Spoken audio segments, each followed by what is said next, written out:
মঙ্গলবারে নামাজ পড়ে না, আল্লাহ বেমার ফলাইয়া তোমার বিছনার মধ্যে বন্ধ করে না।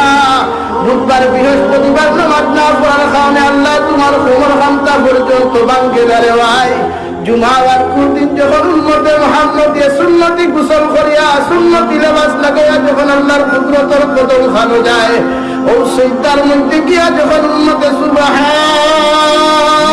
রাব্বিয়াল আলা সুবহান রাব্বিয়াল আলা কইয়া ডাক দিলায়, নেগুলার মুসলমান আল্লাহর দরবার কসম খাইয়া খাইয়ার উম্মতে যখন চকুর পানি ফেলাইয়া ওয়াত খানটা তুলিলায়, আল্লাহ উম্মতের খালিয়াতে ঘুরাইয়া দেয় না। সুবহানাল্লাহ। উম্মতে তোমার নামাজ খানটা পড়িয়া যখন বাড়ির মধ্যে যায়, টেবিলের মধ্যে গিয়া যখন এত সুন্দর খালিগুলা লাগাই দেখে,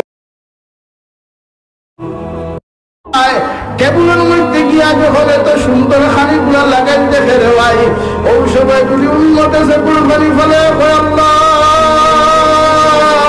দুনিয়ার মালিকের একদিন খাদ্য না দেওয়ার কারণে মালিককে আমি কৈফিয়ত দিলাম, 2 দিন খাদ্য না দেওয়ার কারণে মালিকরে কৈফিয়ত দিলাম, 3 দিন না দেওয়ার কারণে মালিককে আমার বরখাস্ত করলো। অথচ সারা মালিকের মালিক তুমি আল্লাহ, তোমার কাম সারাটা জিন্দগি না করিয়াও যখন তোমার নামাজ কামটা করিয়া একটা এত সুন্দর খালি পাইলাম, আল্লাহ তোমার মতো মালিক আর খাওয়াইতে পারে না। আমি চকুর পানি ফলাইয়া তোমার কাছে তওবা করিয়া দোয়া করিয়ার, আল্লাহ তুমি মালিককে আমি গুনাহগারকে জমিন খানো মাফ করিয়া দাও।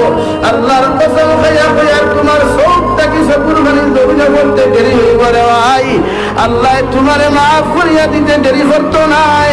সুবহানাল্লাহ।